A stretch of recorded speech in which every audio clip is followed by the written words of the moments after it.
Welcome to Extra Takes, hosted by Northland Church Senior Pastor, Dr. Joshua Laxton. Join us each week as Pastor Josh reveals the rest of the story behind his sermons. We'll discuss how those who follow Christ can live out a biblical vision for the church in our world today.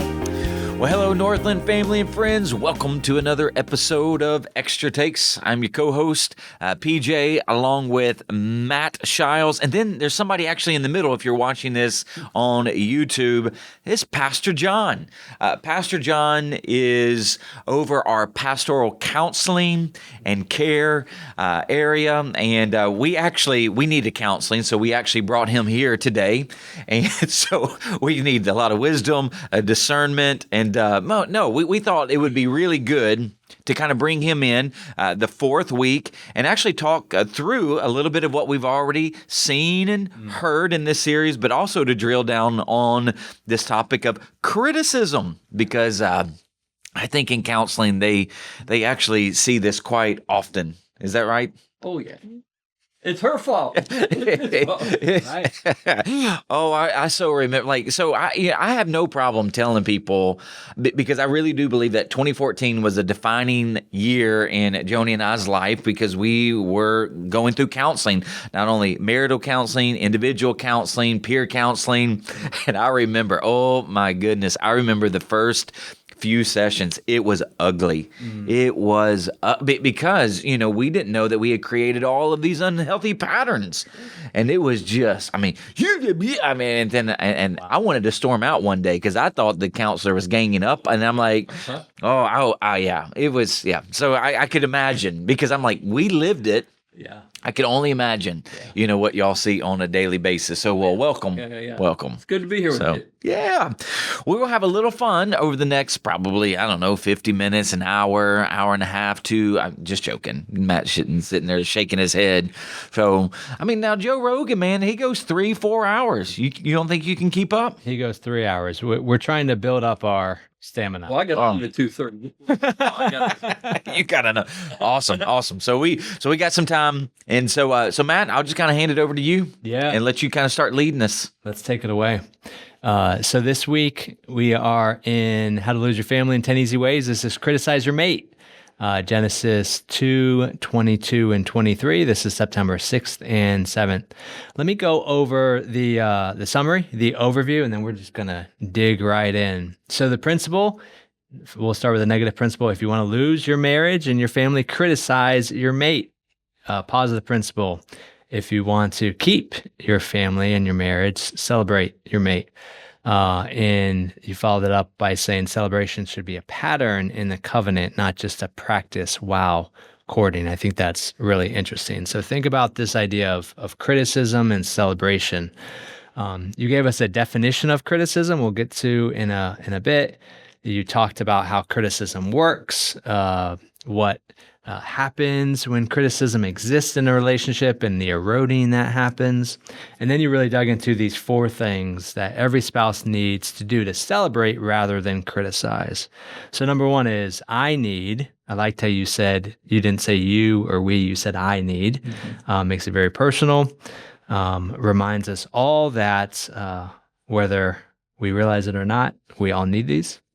I need to see my spouse as God's gift to me. And when I do, I'll sing. Number 2, I need to sacrificially give myself to and for them. Number 3, I need to love my spouse just as much, if not more, than I love myself. And number 4, I need to anticipate our future together. So let's start out with this first question that I always love to start with is, can you describe this week in one word? Celebrate, Jesus, celebrate. Celebrate. Words? Celebrate. Okay. Celebrate. Yeah, I just had to do that. Okay. Do you remember that song, John? Dude. Yeah. What I love about that question is it comes up every week and he doesn't think about it until in this moment. I really don't. I always forget. I just show up and just roll with it. It could be such a better podcast if I prepared. I see the pain on his face. Like, I'm like, it's coming. It could be such a better podcast, though. So celebrate. Do you have maybe one word for this week that may be different from celebrate? thankfulness. Oh, There you go. Okay. That is Kinda wonderful. goes together. It does. Yeah. Okay, I love that. Like it. Now let's talk about some big takeaways. What's a big takeaway from this week? And I can ask both of you, but I'll start with you, Pastor Josh. Well, the big takeaway, as I was doing a little bit deeper dive, was the fire part. Like I had never, I actually had a quote that I read years ago that was from a rabbi that was talking about kind of the fire of marriage, and I even have it. I want to see if I put it in here. I can't remember if I put it in here or not. Okay, I didn't put it in these notes, but when you look at the fire and then the shortened form, the shortened form of Yah, for Yahweh, really the fire of God, and that here's where his fiery, when I say presence, is going to rest in this couple. I thought that was actually pretty cool, and especially when you think about fire's spread. Yeah. And the whole idea of filling the earth. So that was a big kind of takeaway, which is one of the reasons why I said it's kind of one of my favorite points here, because it's something that I did ask Joni. I actually asked Joni this week, hey, what do you, like, we've been married 22 years. Our kids are 19, 17, 14. So we're still, got some at home. But what are you looking forward to in the next 5, 10, 15, 20 years? So I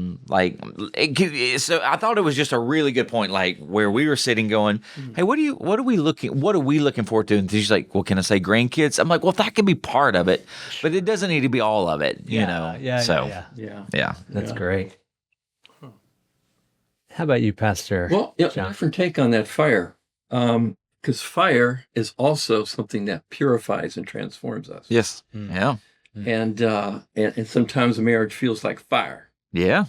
My definition of a couple that are doing well is a couple who learn to struggle well. I like Not that. a couple who doesn't have issues and have tensions. Right. In fact, there was this fine couple in our church down in South Florida in their 80s. Yep. And one day the lady says, me and my husband, we ain't never had an argument in our whole life. I'm thinking, I'm thinking, Oh boy. okay, so he just did everything you told him to do. Right. The Yeah. reality Yeah. is, and I tell couples, you got to get into the ring and you got to stay in the ring, Yeah. because that's where actually God is working to transform us in the image of Christ, in the fire, in the tension. Yeah. John Eldridge and Stacy wrote a book called Love and War. Sometimes it's love and sometimes it's war. Yeah. But it's in the midst of that God, if we're open to and humble enough to receive it, in the midst of that, is he's making us more like Jesus, which then makes us more lovers, better lovers in the end. So. Yeah. And I couldn't agree with that more, because one of the things that I ask couples after I marry them about 3, 4, 5, 6 months later, have you had your first marriage fight yet? Yeah. Well, no. I'm like, well, it's coming, and it better come, because if not, maybe there's 1% of couples out there, maybe, that's never fought. But I'm like, I'm still a little, weirded out by people who said that they never, because it is it's iron sharpening iron. There's conflict where you're living together and you're two different people, even though you have similarities and commonalities. You do. The whole idea of compatibility is that you are two different people, and you're trying to learn to live as one. Yeah. And so Joni and I, we've butted heads for 20 now, less and less, but still we'll still have sometimes a knockout, drag out, go, and then I'm so sorry, babe. I shouldn't have fought that way. Yeah. Sure. So Sure. Yeah. So it's love and war. It is so true. Yeah, it's a profound truth that you just shared, Pastor John. You said a couple who learns to struggle well. Yeah. And I don't think we talk about that enough. I think there can be this perception in our world, you get married and you're happily ever after. So I don't know if we came up with that, but I know. And if there's conflict, there must be something wrong, right? But you're looking back and you're able to give us the wisdom and say, no, and actually, it's not that. It may happen, but it will happen. Yeah. And it's how we deal with it. Yeah. Because as you said, once you're into it for a while and you start to see the underbelly, right? Yeah. Hey, what do you think about like the story that I say the kind of like the hypothetical, like when people are dating, they put their best foot forward, and then did that. and you're a fisher too. You like fishing. Did you like my fishing analogy? Wonderful. I'm gonna buy me one of them lures. Oh my gosh, I want to buy one just to see what it would catch me. Like Nothing. I mean, come on now, it's got to catch you something. You can't even put it. Man, you gotta. Well, that's not a real bait. I can take the fish off the hook. Yeah, well, I definitely need Pastor John there to at least take the fish off the hook. I could put that bait on, but I don't like touching worms or crickets. Like crickets, you got to go. We won't talk through that. You know what? I remember how you hook a cricket. Do you know how to hook a cricket? I mean, right through its body? I don't know. Well, kind of. You start with the butt. Kind of small. Yeah. You start with the butt, then it goes through the body. All right, I learn something new every day. Yeah. So like the minnows, the crickets, and the worms, like I really, not your thing, not my thing. Like so, was it last year? So last year, Caleb and I we went out to California, and then one day we kind of did deep sea fishing in the Pacific, and the guy would not because he was part of the church that I was preaching at, and he would not put the bait on the hook for me, and it was squid. And I'm like, oh, this is awful. Oh, and then when I would catch the fish, because we actually caught quite a few, he would not take the fish off the hook. Good. Yeah, I mean, no. It was. Did you do it, or did Caleb have to? Well, no, I had to. So if I am forced to, no. If I'm forced to, I'll do it. But no. So anyway, so sorry, but yeah, you. So this is where you celebrate your date, and then over time, you begin to criticize your mate. Yep. So let's look at that definition of criticism. Okay. Because I think there's some important things here. You said the verbal or mental expression of disappointment and disapproval of someone or something by offering up judgmental or unfavorable comments directed at their faults, flaws, or shortcomings that didn't meet our needs or expectations. So something that was interesting about that was you point out in your definition that it's not just what we express verbally, but it's also what we think. Yeah, because this goes to actually your personality. Mm-hmm. So if you are a passive-aggressive person and you tend not to verbalize, but you hold it in, you're thinking it, and it is completely affecting your relationship. And so it'll come out in nonverbals. Yeah, well, exactly. And that, nonverbals, rolling the eyes, all that. That's classic, huh? That's a sneaky way of it. Yeah. But would you please stop?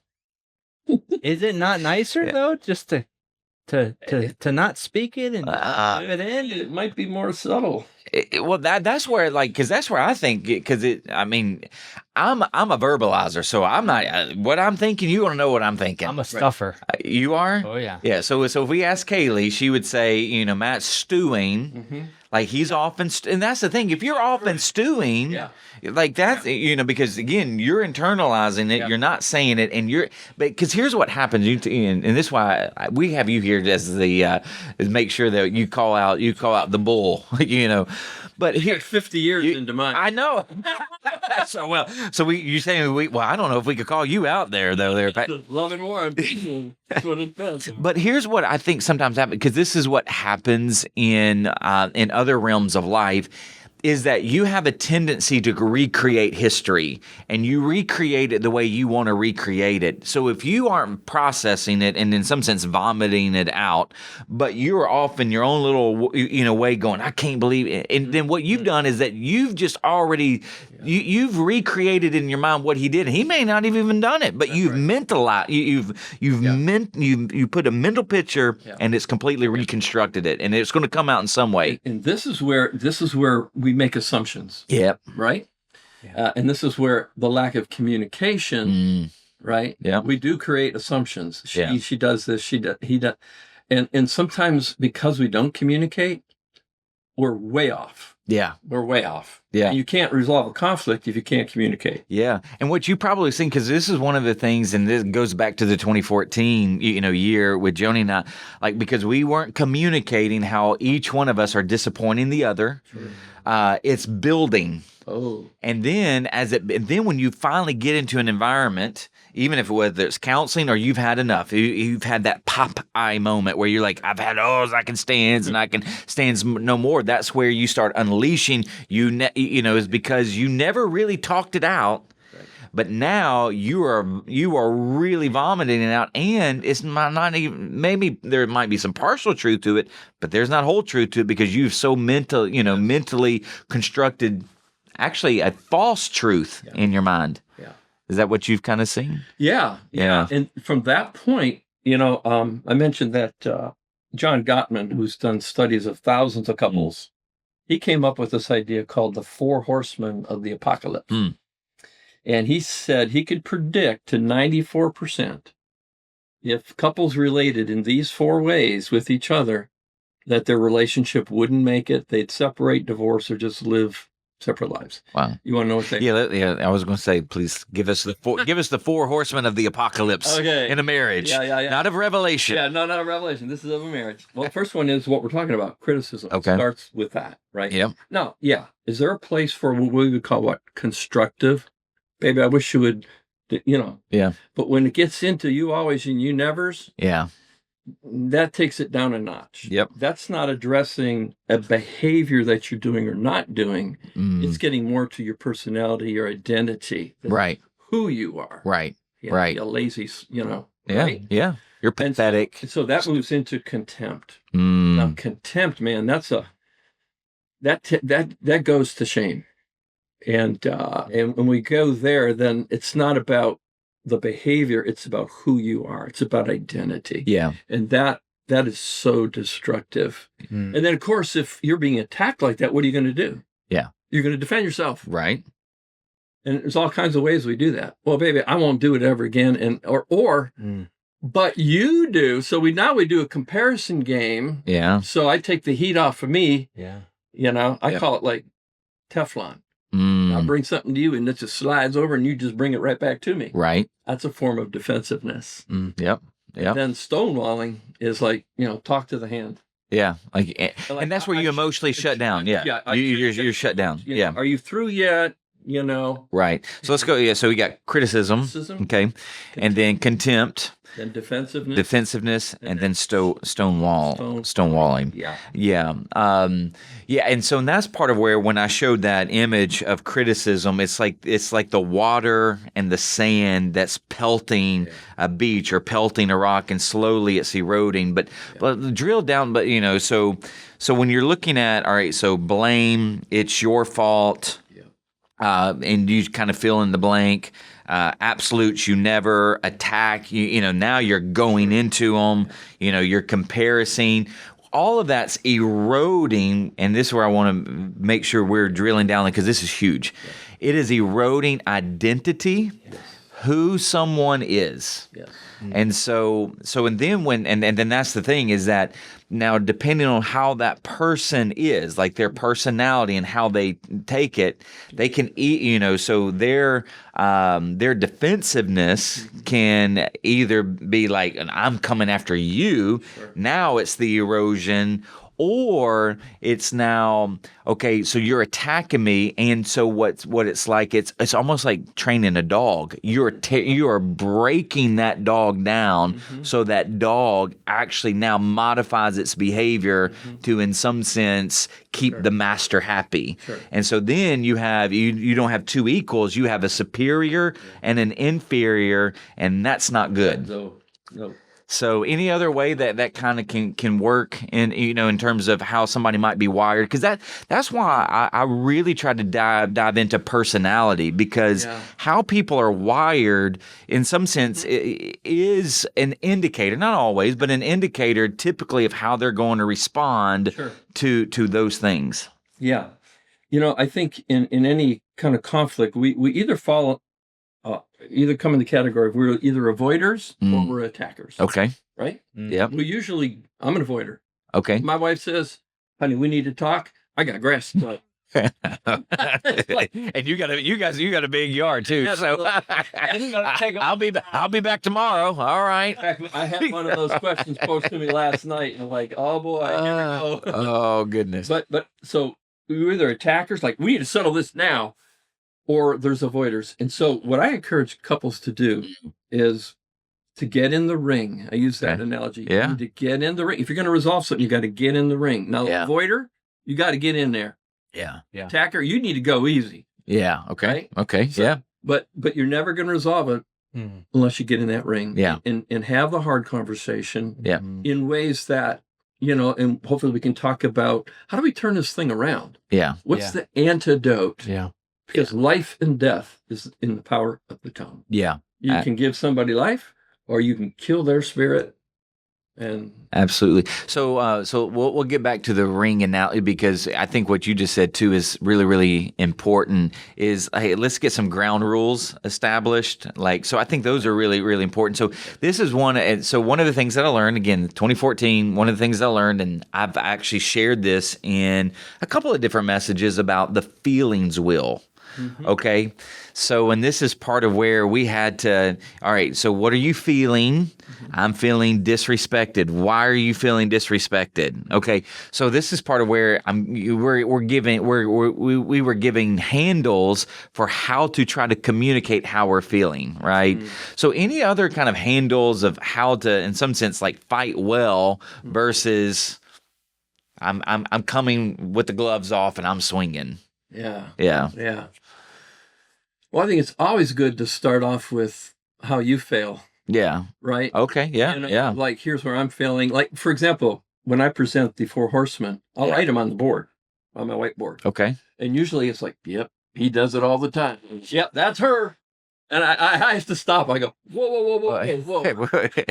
Let's take the beam out of our own eyes. Right. What can you own here? Right. You got to start there, right? Yeah. Yeah. So, to diffuse a lot of that, it's like, hon,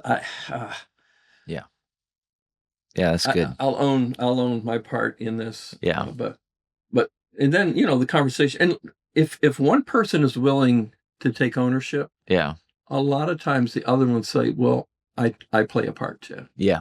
And somebody's got to start. Well, somebody's got to lay down the hammer, or not lay down the hammer, but they got to the sword. Yeah, they got to lay down the sword. They got to die.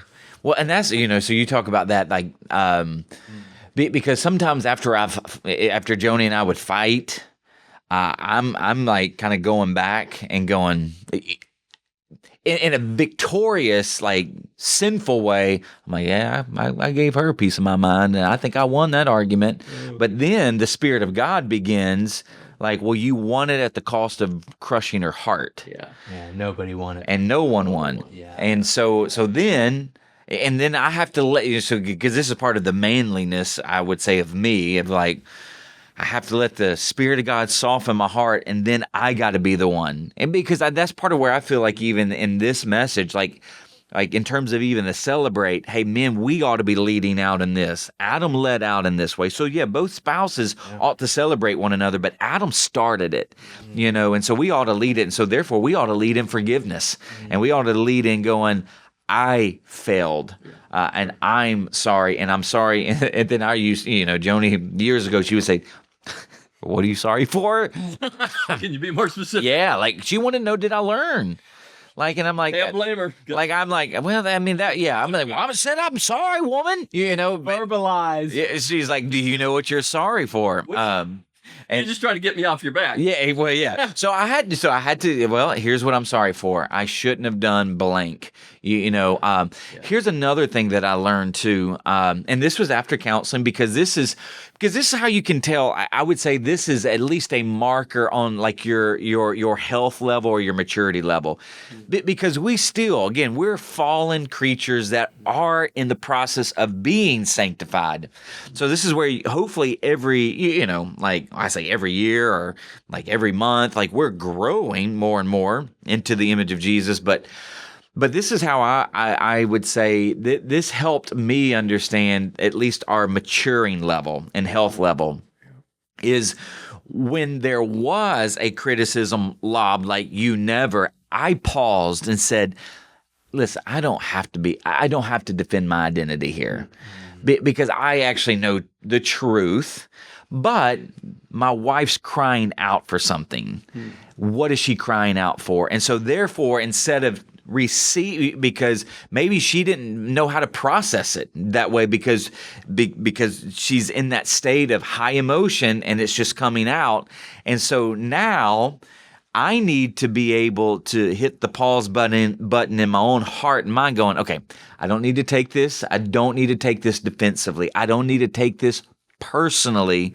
Let me see. Hey, babe, what's going on right now? Like, are you stressed out? Like, help me understand how, because listen, I'll help you here. Like, I'll do this, but what's going on? And here's one of the things I learned about Joni is that if she has, let's say, family coming in town, she's at work, kids got, 2 or 3 things going on that week, the house is a mess. She has now, this is where it goes to all of those irons in the fire. She's having all of those irons in the fire. She's overwhelmed and she's crying out for help. And sure, could she ask for help better? She could, but that's actually part of my pastoral role of going, hey, I'm not going to take offense to that. I'm going to drill down and go, hey, I really want to help. So let me see what I can do. And that goes back to one of those questions. What can I do to alleviate some stress in your life? And so that's how we can figure out. And then when I was all tense, because again, I'm going to get tense at some point, then she's at a healthy level where she can go, hey, what's going on? Yeah. Like, so that's one of the things that we've learned over the years. I mean, it's been, again, over 10 years, almost 11 years from what we learned in 2014 of going, hey, let's work through this, because that's part of learning to struggle well. You're going to have those moments. Oh, yeah. So. Yeah, and that's what you just described. That's the grace that we would all want to receive, right? In those, the benefit of the doubt in those conversations. And I would just say, so this too, Matt, because we obviously talked about marriage, but the thing that I always am trying to add to is the family, because this happens in the parent-child relationship. Is that we have in both people, that the child, especially as they grow older, they're going to attack the parent. And so if you're not healthy and you're not maturing, you're going to attack your kid back. You got to figure out, because usually the attack, again, I go back to why criticism is used. There is some kind of expectation or need that's not being met. So what you have to do as a maturing follower of Jesus is that you've got to go, you've got to, in some sense, hit the time, in the ring, because again, you're in the ring, got to hit the timeout button and go, hey, okay, well, what's going on here? Because what typically happens, again, if you're not maturing, you're not healthy, you just duke it out, and then again, that's where the relationship erodes. But if somebody can just hit the pause button and go, all right, let me drill down, something's going on here, because this, so that's what we've kind of, a lot of our criticism comes out of our own insecurity. Right? Yeah. Romans 2 says, you who judge, don't you know you're doing the same thing? Yeah. It's kind of like, wow, I got to stop and think, okay, what I'm criticizing for, wait a minute, am I looking in the mirror? Yeah. And quite often that can be really revealing. Yeah. That's a shortcoming in my own life that I just projected onto somebody else to get it off my back. Yeah. Yeah, and when you said that, John, like that's one of the things I was trying to, say, even when I showed that image of why we criticize with the caution light, is in many cases it isn't needs that are it isn't the needs that are going unmet, it's the wants and the personal expectations. So I'll give you a couple examples. And this is where, if you have in your mind the expectation that you want this kind of car or this kind of house, and your spouse, or particularly your husband, is not able to meet that, well, then you have this perceived need or expectation that they're not meeting, and so what are you typically going to do? You're going to criticize.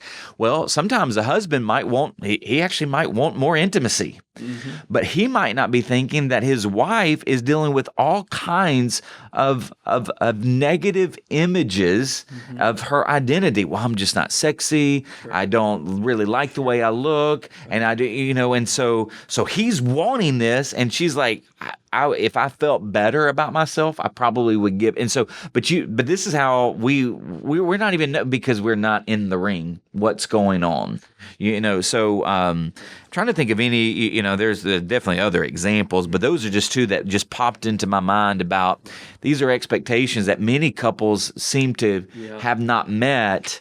But there's underlying that's a real big one. Met expectations. Yeah.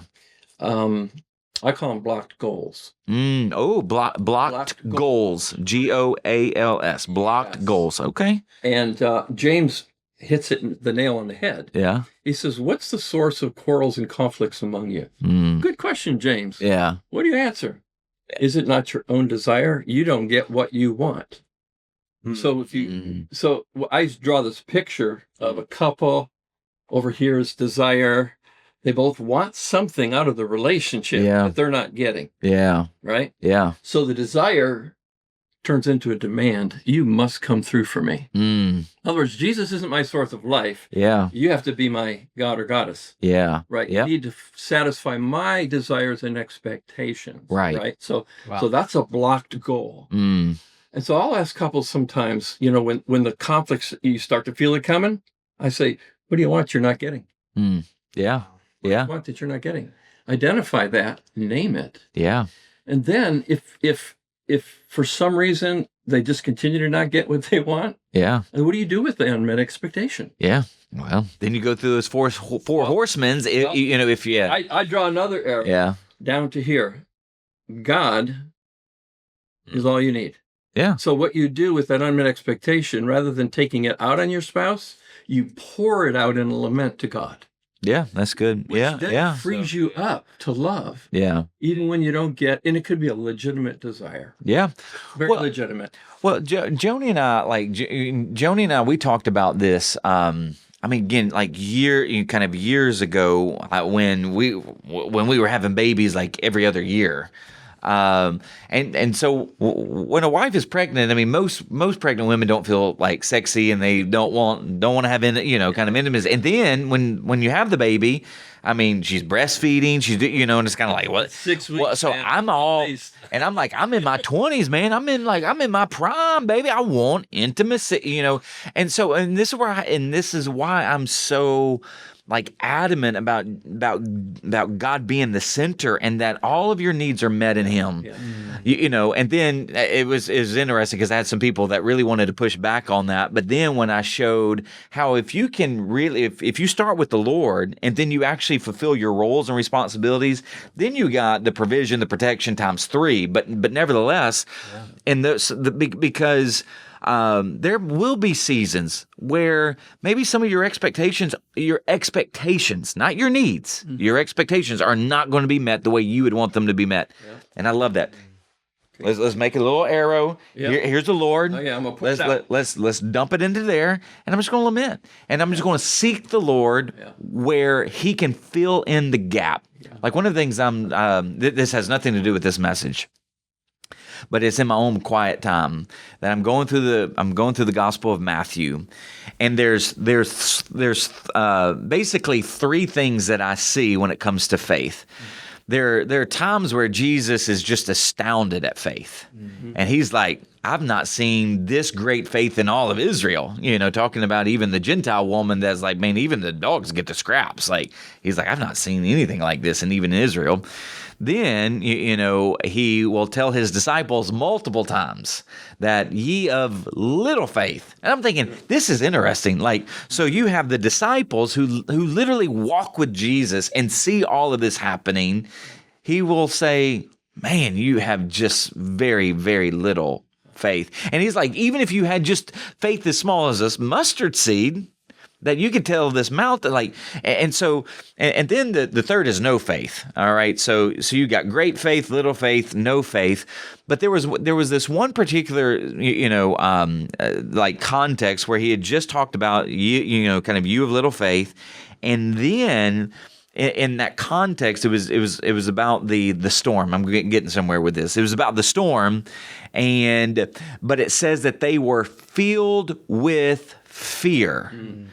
Okay, so this helped me out because this is part of where if you want to get to faith, if you want to get to great faith, then you've got to fill in the gaps where you have no faith or little faith.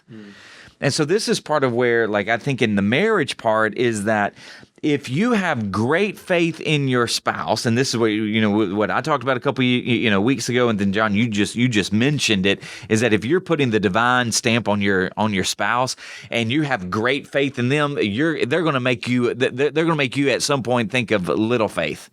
But that's part of where when there's no when your spouse is not meeting your expectation, then you're actually putting faith in God to literally fill in the gap of your unmet expectation so that your faith in Him grows while also maintaining the growth of your marriage so that Jesus continues to become the center of it. So that's one of the things I'm learning about. Okay, where there's little faith, I need Jesus to actually fill in that. Where am I? I need Him to. If I have little faith because of fear, I need Him to fear. I need Him to fill in that gap of fear, and stuff like that. So yes, that's great. So, question I have about this definition of criticism. It is it's mostly negative, but we do know that there's this opportunity for criticism we would call it constructive. So, Pastor John, I'm interested. How can you turn criticism into constructive feedback? What are some ways we can do that? Okay. Well, again, it's criticism. It's all about the heart, right? Out of the heart, the mouth speaks. So if criticism is coming from a deep sense of care that I want my spouse or children or whoever to grow, then if that's my motive, people pick up on your motive. Yeah.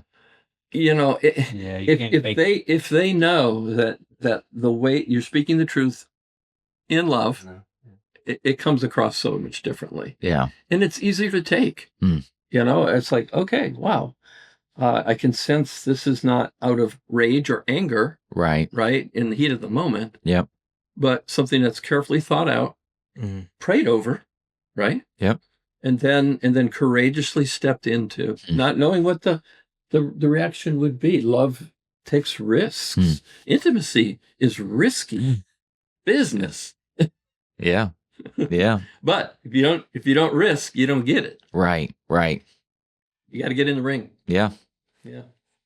Well, and the imagery that you've been going back to is you got to get into the ring, and really this idea that in a marriage there will be conflict, but we really have to wrestle through it. So with the big idea of criticism versus celebration, let's just talk a little bit more about, okay, now how do we, you had mentioned earlier that word antidote. So how do we, how do we turn, anybody have a Bible?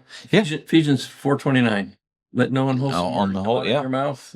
That which is good for the use of it. But there's something there about grace. I don't read that verse, because I think that really is the antidote. You said Ephesians. Do not let any unwholesome talk come out of your mouths, but what only is helpful for building others up according to their needs, that it may benefit those who listen. And do not grieve the Holy Spirit, with whom you were sealed for the day of redemption. Get rid of all bitterness, rage, and anger, brawling, and slander, along with every form of malice. Be kind and compassionate to one another, forgiving each other just as Christ God forgave you. And follow God's example, therefore, as dearly loved children, and walk in the way of love, just as Christ loved us and gave himself up for us as a fragrant offering and sacrifice to God. So there you go. You got a whole list of ways as an antidote. Oh my gosh, it's a straight. Well, that's where the gospel. Forgive one another as God has forgiven you. I would stop and think, all right, I'm going to forgive because I've been a boogerhead too.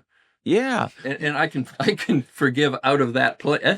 That's a whole list of antidotes right there. It is, and that's where I would say, like, it's wrapped up in the gospel, and that's why, like, when I look at like a secular marriage versus a Christian marriage,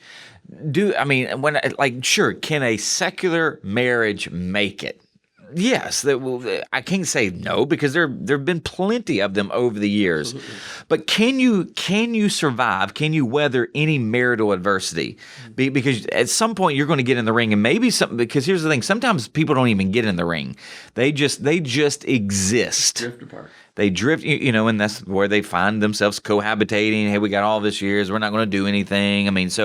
Or they got somebody on the side. It's so many things. But this is part of where, if you get into the ring, because at some point you're going to need to get into the ring. But here's the handle. It's the gospel, it's love, it's forgiveness, it's grace, it's like sacrifice, it's celebrate. Because that is when I say that's the anecdote, because even when I look at the sacrificial giving element, and I gave those 4 questions at the kind of at the end of that point, or kind of towards the end of that point, what can I do for you that will help you? Yeah. So one of the things, like, let's say you are the one who wants to, in some sense, you've been offended, some unmet expectation or unmet need. Again, instead of lashing out, again, they may be oblivious, or they may not. They may know. I mean, but then maybe can you turn it and go, hey, babe, like, and diffuse by giving them the benefit of the doubt. Hey, I know you didn't mean to. You probably didn't mean to, but hey, it would mean a lot to me. Like, it could really help me out if you did blank. Yeah. As opposed to you never, and it's kind of like, so that's 2 different things. Like, and I know that's hard, but this is part of the intentionality of healthy people of going, I'm going to inject health.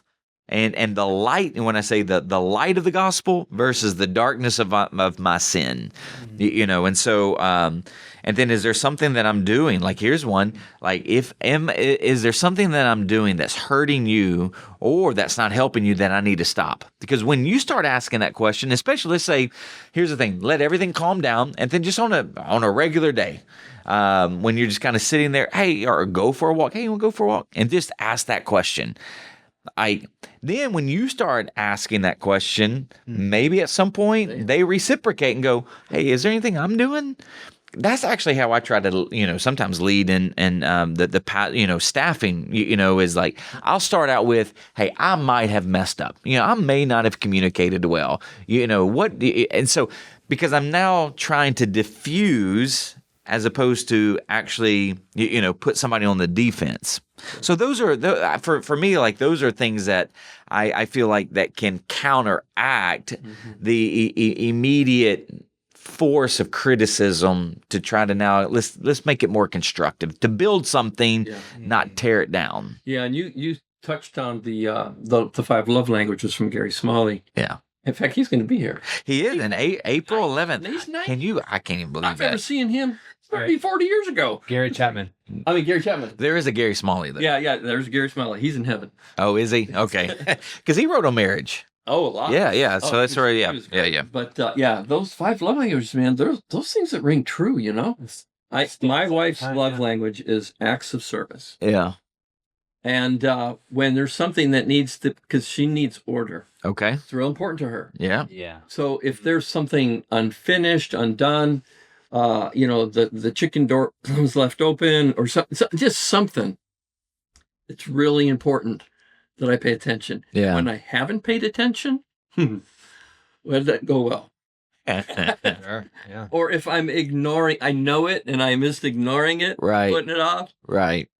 Oh boy, it does not go well. That. And I know that acts of service puts deposits in her love tank. Yeah. And I love that's that. the whole key of that, right? Yeah. It puts deposits in the love tank. Yeah. Because if you keep taking withdrawals, those criticism. That's a great that's a great image. Because I know we got to wrap up here in the next minute or two, but. So think about your marriage, and in some sense, your spouse as a bank, and your acts of love towards them is actually making deposits. Here's the question: how wealthy is your spouse? Yeah, right. I'm like, I'm thinking, the bank is. Oh my gosh, I'm thinking, oh my gosh, Joni's. I'm really kind of like. I mean, she could probably make some payments this month, but I'm like, oh, wow, okay. I even need to, that's a really great analogy, bank. Well, and that really gets into, maybe we'll end it here, because I wanted to get to this question of, what if I invest and they don't reciprocate? So, so making deposits, right? And you see this all the time. Yeah. Couples don't come in because they're on the same page. That's why they're coming home. Yeah. Right. So there's in whether we realize it or not, there can be a lot of this. Well, why am I gonna invest? He's not, the lazy good for nothing. He's not investing. So have you seen that? Oh, I've when seen that. one decides to usually a lot of times there's ones that's just not, they're there because they don't want to be there, but they're just trying to appease. So they're not really willing to put in the work, and that leaves the person who really wants to make things, it's very sad. Mm-hmm. It's very lonely. It's like I get in the ring and there's nobody in there. Yeah. Yeah. And it's hard. Yeah. And in those cases, I just encourage them to make sure you have a good support system. Yeah. Okay. That you have a good relationship with the Lord that's developing. And, we grow out of our own pain quite a bit. Yeah. So, but those are hard ones. How do you live with somebody who's just taking all the time? Yeah. But never giving back. Yeah. That takes a lot of grace. Oh, it does. So you remember, I think this was in my second message at the very end. I said you got three options. If you both die so that one can live, you'll experience flourishing. If one of you dies and the other tries to live, you'll experience frustration. And that's kind of where this, and you'll experience frustration and when I say the longevity in that level of frustration will be contingent upon your satisfaction in the Lord. Yeah. 1 Peter 3. Yeah. The wife whose husband wasn't with it. Yeah. What does Peter say? Yeah. We had a group in our church called Women at Rest. It was built on that verse. Yeah. Okay. Whose husbands were just not really there for them. Yep. Instead of coming and ragging on their husbands, they said, what is God doing in us in this painful moment to make us women of rest? Because we rest in Christ alone. Yeah. This is an old saying, you can't change another person. No, you can't. You can change yourself.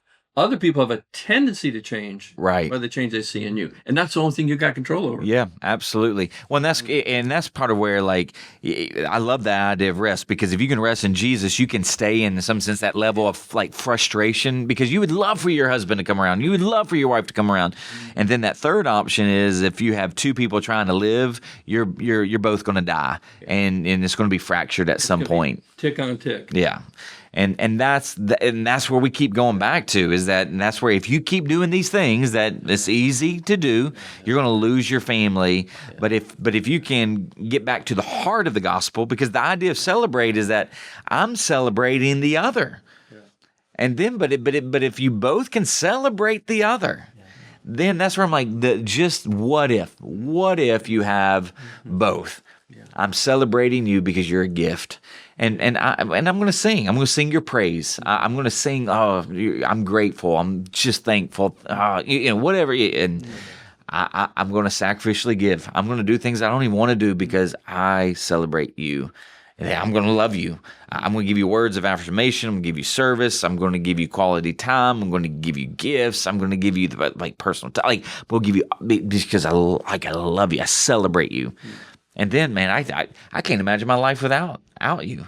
And that's the anticipation of the future. Is it really is the happily ever after that regard. So, well, Pastor John, tell us about counseling real quick, because I know we got to wrap it up. So, y'all seen kind of an uptick in this series. Yep. So, yeah. But that's good. It is good, right? I'm telling you, yeah. Nothing changes. Amen. And yeah. Catalyst creates or crisis creates catalyst for change. Yeah, absolutely. And so it's nothing to be afraid of, but it's something to get help for. Yeah.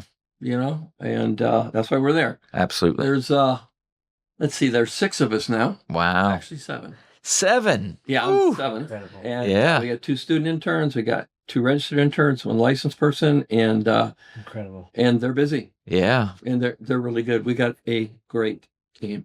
Amen. These guys, gals, they're amazing. Well, we're super grateful for you, because it's such a huge need. Yeah. I'm an advocate of counseling. I've been there. And Joni probably say I need more of it, but we can't say enough positive, and we can't be more grateful for our counseling We're glad ministry. to be part of this church body. Amen. All right. Amen. Well, thanks for joining us today. A pleasure. And I'm sure we will bring you back in this series, because this series is pretty heavy, to talk through a lot of marriage and family stuff. Yeah. So, well, Northland family and friends, thank you so much for tuning in to another Extra Takes. Until next week, blessings.